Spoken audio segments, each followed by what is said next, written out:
All right. Welcome, everyone. We are so glad to have you here. My name is Danielle Barnes. My pronouns are she and her, and I'm the CEO of Women Talk Design.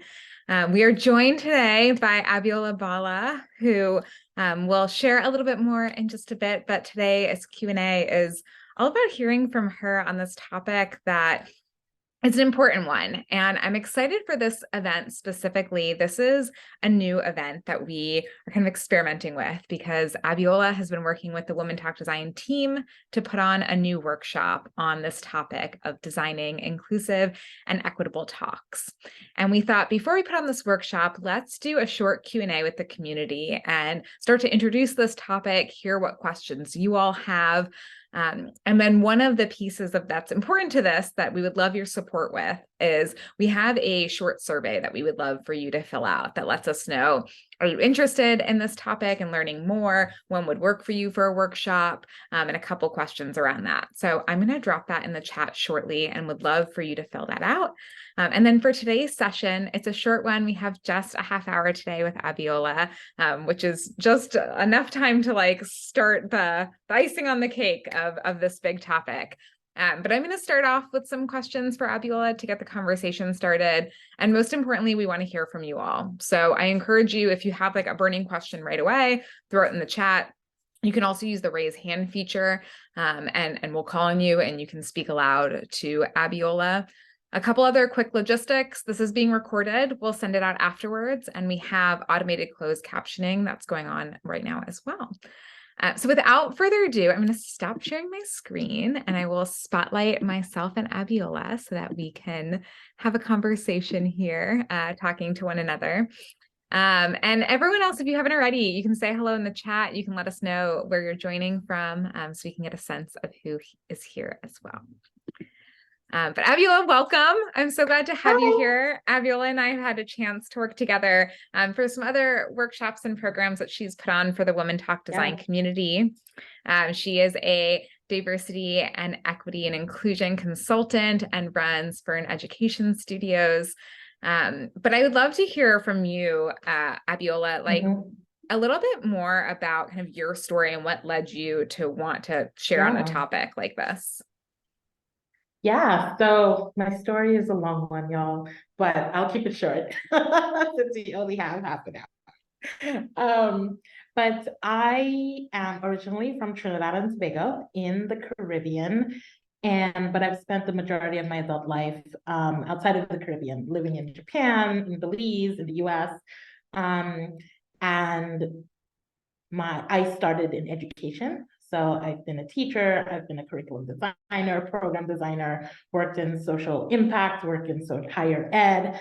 And all through my career, everything I've done has always been through a DEI lens. So once I started my business, I knew that this was the path that I would be taking because I'm very passionate, for lack of a better word, about creating spaces where everyone can feel like they belong, and not just belong, but that they can thrive, right? And creating safer, brave spaces.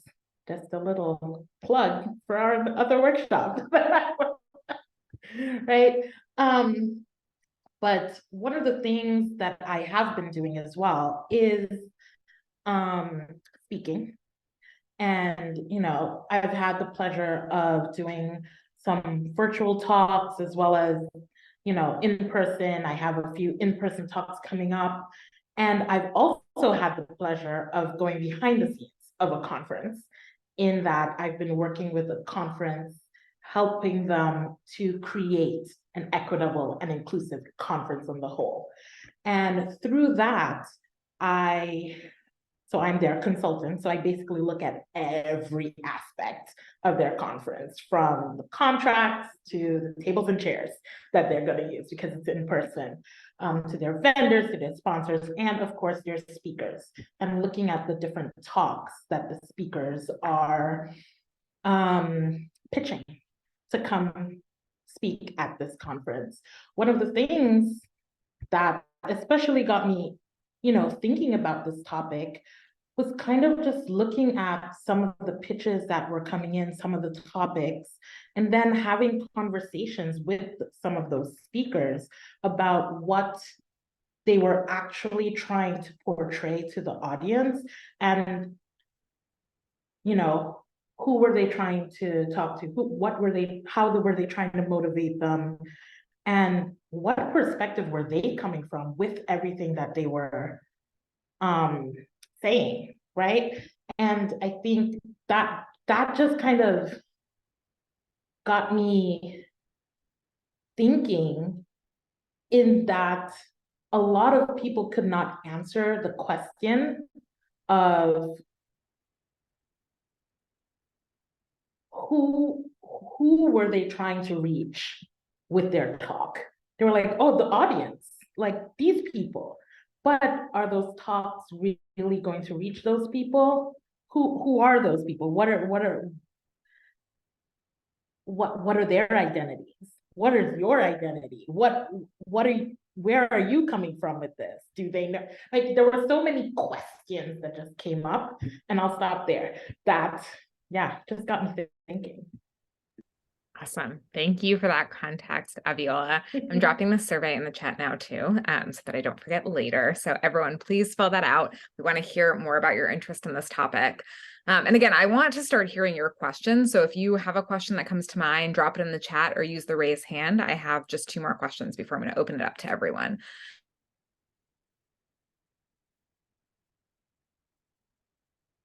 Just stopped hearing you for some reason. Is it me? Oh no. I think Danielle got jumped off. Okay. Can you hear me, Ruth?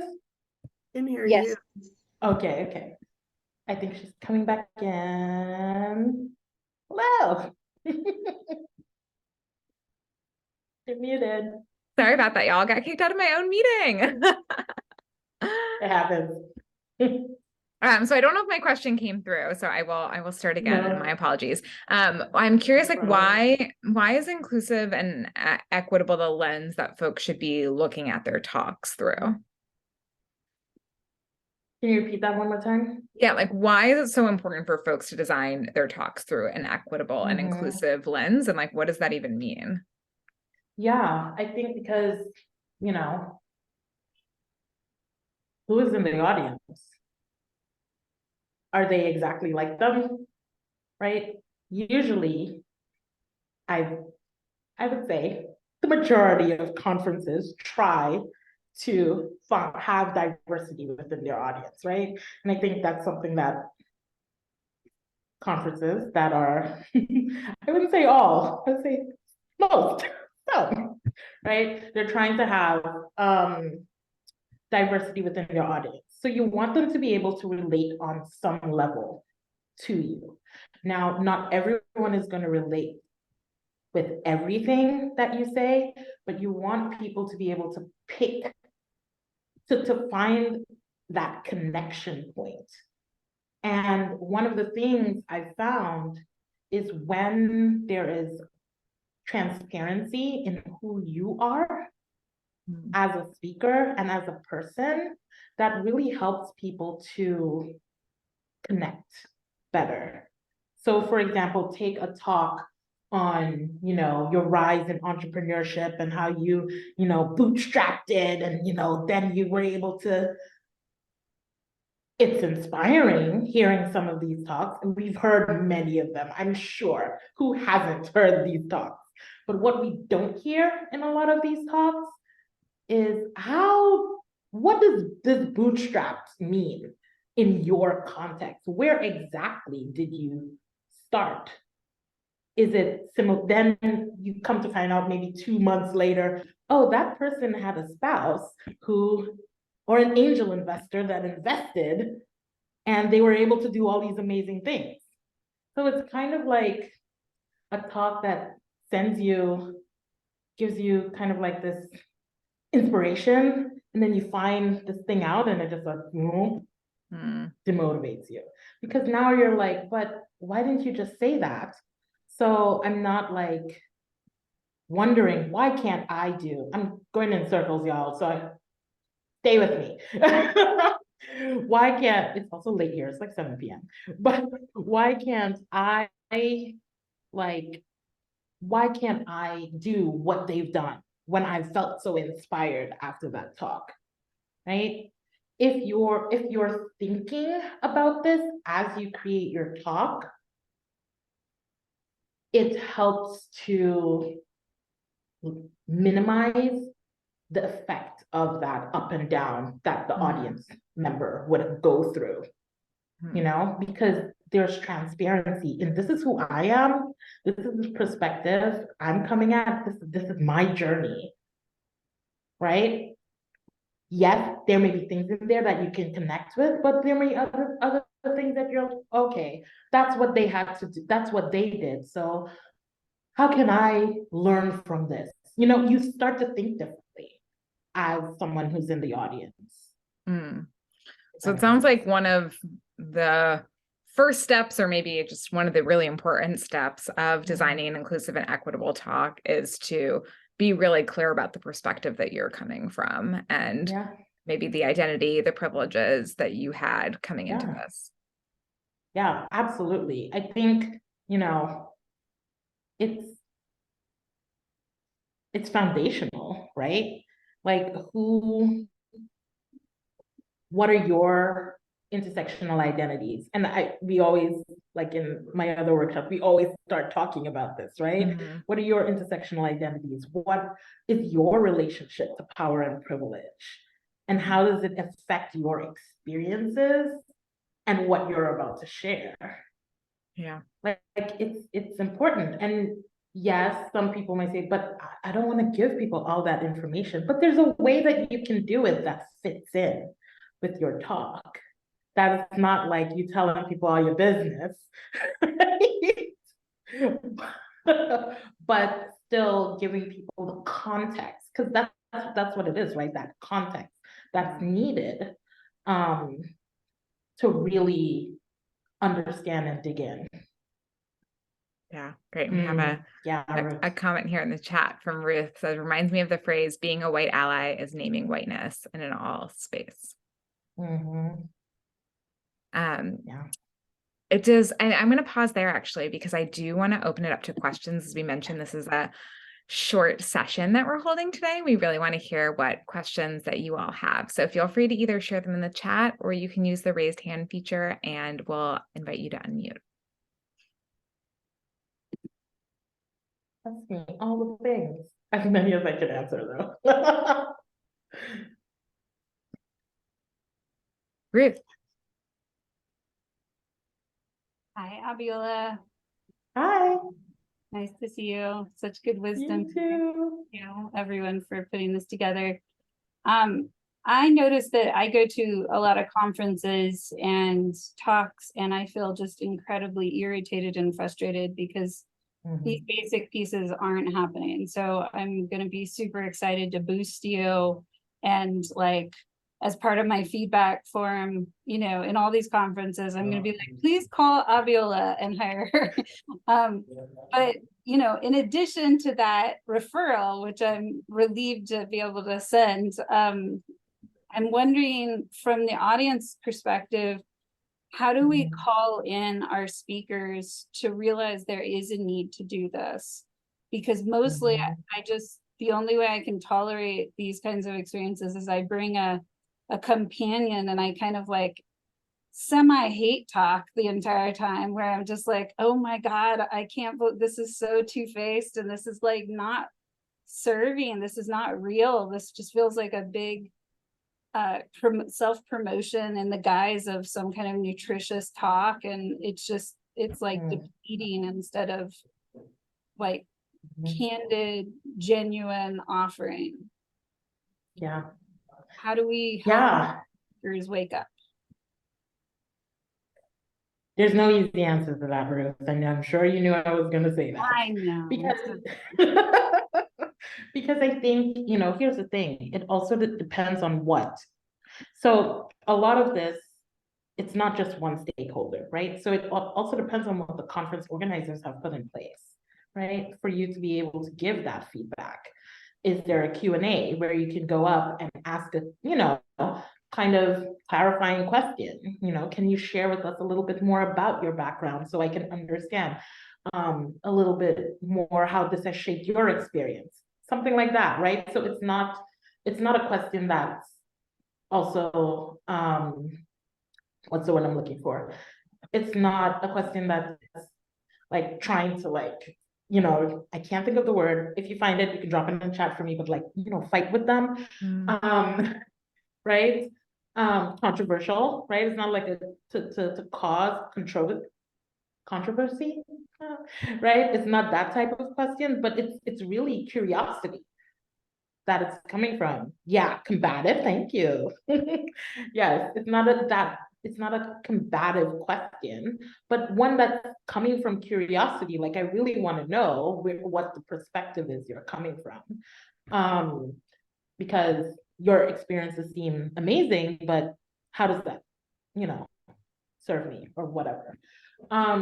So that's one way. Another way, if it's allowed for you to be able to do, again, conference organizers come into this, writing it in on the feedback form, right? Saying like, hey, this was, but when I was in college, they gave us a lot of feedback forms for the teachers, for the professors, kind of like that, right? And you write what you liked and you write what, hey, this could be improved. So that's another way. And I think using your voice in a way that people would, in ways that you can, right?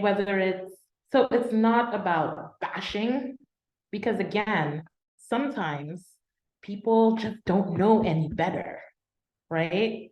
But it's about, saying, hey, I really liked your talk, but in the end, constructive feedback wise, it actually demotivated me, because some speakers may not think that's the case because it seems so motivating. And, would you be willing to have a conversation with me about this? I don't know.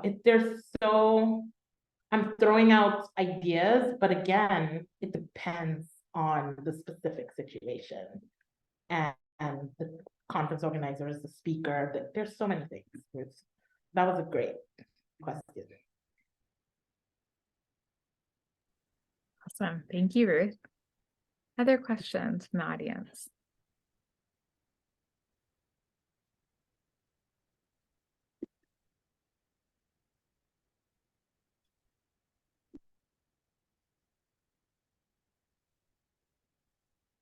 I have a question, Abbiola, as folks are thinking of their questions or typing in the chat. If you feel like maybe your experience is really different than a lot of your audience, like what is, it's like, okay, well, maybe I don't have as like an intersectional background that will relate to folks that are here, like what I can give my background and my context, but is that like still going to be relatable just by kind of sharing that? I'm curious what are other ways to think about really being able to reach a more diverse audience when you feel like maybe your background is really different from them? Yeah, and I mean, all of our backgrounds are different, right? So I think it's also about if you're in a position where you're giving a talk, one of the things to think about, and I think I've heard many talks that don't do this, in that, who are you centering in the talk? Is this really about you? Or is it about giving people that nugget? Are you just here to, like Ruth said, like talk about yourself and just like showcase you? Or is it about inspiring others and really about others? There was this talk, this woman, oh my goodness, I can't remember her name. But she gave a speech. She was a keynote speaker at a university. And, you know, a lot of those are about like their experiences. But what she did in that, I didn't even go. Like, I'm not even a university student anymore. And I was inspired by her talk, right? She made it so that it was not about her, but it was about a topic that everyone could kind of lean into and understand. I have to find it and send it so that you can send it out to others. I think it's I can't remember off the If top of you my head. find it, send it out. We'll send it in the follow-up I email. will. I Awesome. will, because it was so good. It was so good. Yeah. But that's what I mean. Who are you centering in your talk? Like that, when you're thinking about, oh, my background can't connect, but is this about you or is it about them? So how can you connect with them if your background won't connect? Yeah. Yeah. Got it. Ashley has a question in the chat. Yes. I have one question, but we're getting there with Danielle. I'll ask it anyway. What are one or two things you'd recommend a conference speaker do or think about when they're in the process of designing a talk in order to create an inclusive talk? Kind of like a mini checklist to hold ourselves accountable while planning. Ashley, guess what? And Danielle knows this. I don't give checklists. I stand by this. I don't give checklists because everybody's situation is going to be different. And also, I also think that it's the one thing in the DEI space that people get so into checklists and hoping that it will solve everything, and they don't, because it's so nuanced, right? But I will say this. No, that's okay. I will say this. So kind of, like you said, we were getting there. Kind of one of the things I will say is, again, who are you centering, right? Thinking about that. Also, kind of remembering that, I'm just reading the question. So one of the things in the process, remembering that you may make mistakes, right? In what you're gonna say. So coming at it is like, I'm not trying to make this is not gonna be perfect, because that idea of, oh, I need to make the perfect inclusive talk, we're gonna drop that from the get-go. It's not gonna be perfect, but you are gonna make mistakes. It's what you do after making that mistake that's gonna be important, right? So it's kind of like my favorite, Miss Maya Angelou says, you know, do the best you can until you know better. Then when you know better, do better, right? It's that kind of thing that we're thinking of. So maybe in that one talk, something happened or you got feedback that was like, oh crap, I didn't realize. Okay, what do you do next? You do better and you make that change.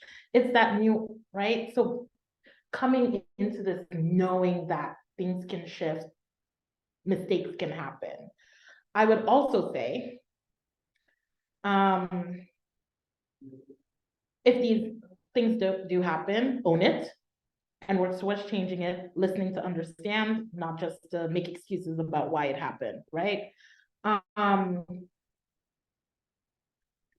In terms of the process as well, having maybe someone you trust and who might hold different identities from you to take a look, to listen to you beforehand, right? But again, just remembering that the labor, giving those with marginalized identities to like fix your work, remembering that as you do that, alternatively finding someone whose job it is to kind of take a look, right?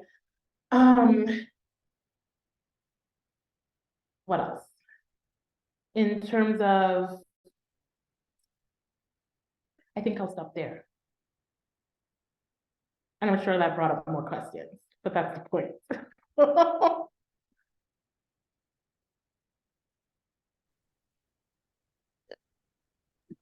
She said, thank You're you. I welcome. think thinking about who the audience is, considering previous feedback and having someone review are really helpful. And it's what I was looking for. So thanks. Awesome. I think we have to get out this one so quickly. Again, a bit of an experiment. We've never done a half-hour event before, but we figured this is kind of like a little intro before a longer workshop, which, as Abbiola said, this a lot of the work of making things inclusive and equitable is not just about a checklist, but about spending time doing the work. And so we talked about a workshop on this being a time that folks can be dedicated and working on a talk with the support of one another, with the support of Abbiola. So again, I'm going to drop that survey because we want to hear from you. But is there one final question before we go today?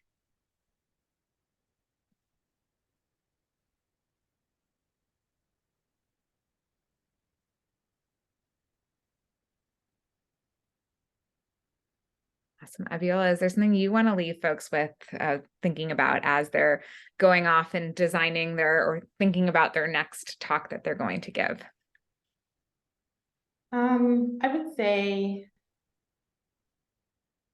as a starting point, I see a question. I speak to gain trauma informed in our approach when trying to talk about race of DI for mixed audience. Yeah, that is not an easy question to answer.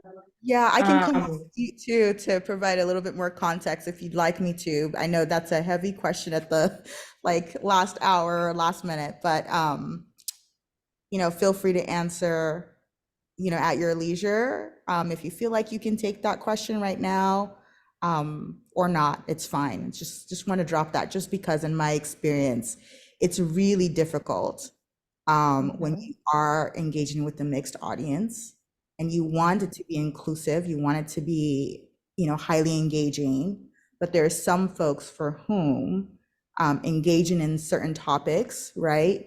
It can trigger past traumas or, present traumas, ongoing trauma.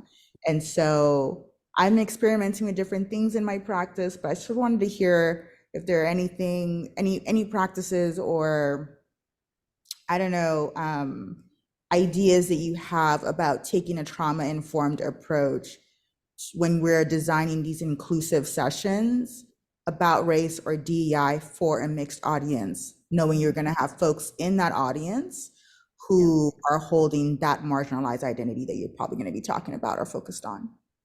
Yeah, and I'll keep it short. The first thing that comes to mind is, and it's something that I'm actually doing myself, so I'm not just saying this, I'm actually going to practice what I preach here. In that I'm being very open and honest at the top of my talk about what this is going to be. And that some of the things I say may likely make you feel uncomfortable. You are welcome. If it, creates a trauma response in you to leave, no questions asked, no judgment, no nothing, right? So it's kind of like mini agreements at the top of my talk, knowing that a lot of what I am going to be talking about may be a bit controversial, maybe also there are people it may cause a trauma response in. So I think that openness and transparency at the beginning helps set the expectations for the audience members and making sure that they know, okay, this is what to expect. So that's a quick answer. Of course, it's more nuanced than that, but quick answer. You're welcome. Yeah, thank you for the great question, Agatha.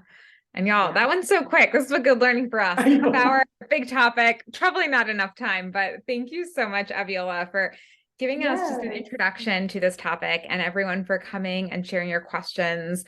Sorry for the technical difficulties. I think we have like a sliced video, but we'll put it together and share it out. And like I said, we would love to hear from you in terms of bringing this longer workshop to Women Talk Design, and what questions come up for you and your interest level in it.